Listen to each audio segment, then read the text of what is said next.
अच्छा, last year Ramzan में इफ्तार की ये रेसिपी मेरी इतनी ज़्यादा पसंद की गई थी, 50 मिलियन से ज़्यादा लोगों ने इसको पसंद किया था। सोचा इस बार न्यू फॉलोअर्स के साथ भी इसकी रेसिपी शेयर करती हूँ। सबसे पहले आपने सब्जियों को चॉप कर लेना है, जिसमें हरा धनिया, प्याज और थोड़ी सी मैंने हरी मिर्चें यहाँ पे ली हैं। इन सारी चीज़ों को ना हमने अच्छी तरह से चॉप कर लेना है और इसको रख देना है साइड पे। फिर यहाँ पे कुछ उबले हुए आलू ले लेने हैं, इसके ऊपर हमने सब्जियां डाल देनी है, हरा धनिया और इसके अलावा प्याज, हरी मिर्चें, ये सब कुछ डाल के ना हमने आलूओं को सबसे पहले ना बहुत अच्छी तरह से मैश कर देना है। अब हम इसके ऊपर कुछ स्पाइसेस डालेंगे। अच्छे से मैश करने के बाद नमक 1 टीस्पून, कुटी हुई लाल मिर्च, इसके अलावा भुना कुटा धनिया और भुना कुटा जीरा 1 1 चम्मच, 2 लेमन डाल के अच्छी तरह से मिक्स करेंगे। साथ में आप चाट मसाला भी ऐड कर सकते हैं। और आप लोगों से मुझे छोटा सा गिला है, आप लोग कमेंट नहीं करते और ना ही अपनी राय का इजहार करते हैं और वीडियो को शेयर भी नहीं करते, काइंडली कर दिया करें।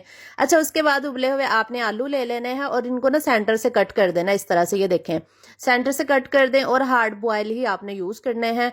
और यहाँ पे हमने रख दिए हैं एक साइड पे। और अभी जो मिक्सचर हमने आलू का रेडी किया था ना, उसको आपने हाथ पे ना अच्छी तरह से फैला लेना है। फिर हाफ अंडा इसके अंदर रखेंगे और इसको ना हम रैप कर देंगे इस तरह से। ये बहुत इजीली रैप हो जाता है, जिसको नहीं बनाने आता है ना वो भी फर्स्ट टाइम में ये इफ्तार की रेसिपी तैयार कर लेगा, क्योंकि ये इतनी आसान और मजेदार रेसिपी है।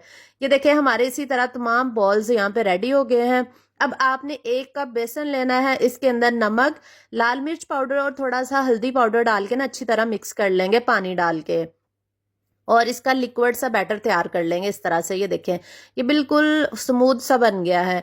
अब आपने बॉल्स इसके अंदर डाल के ना इसको अच्छी तरह से बेसन के साथ कोट करना है। और कोट करने के बाद आपने साथ ही गर्म ऑयल के अंदर ना इनको डालते जाना है और फ्राई कर लेना है। ठंडे ऑयल में बिल्कुल ना डालिएगा, गर्म ऑयल में ही डालिएगा। और ये देखिए कितने अच्छे से फ्राई हो गए हैं, अंदर ऑयल बिल्कुल भी नहीं जाता। ये बहुत मजे के इफ्तार में ये आलू के पकोड़े, आलू अंडे के पकोड़े बन के तैयार होते हैं। सबको ही ये रेसिपी बहुत ज्यादा पसंद आएगी। अगर आपने एक बार ट्राई कर ली, जरूर ट्राई कीजिएगा और वीडियो को शेयर भी कर दीजिएगा।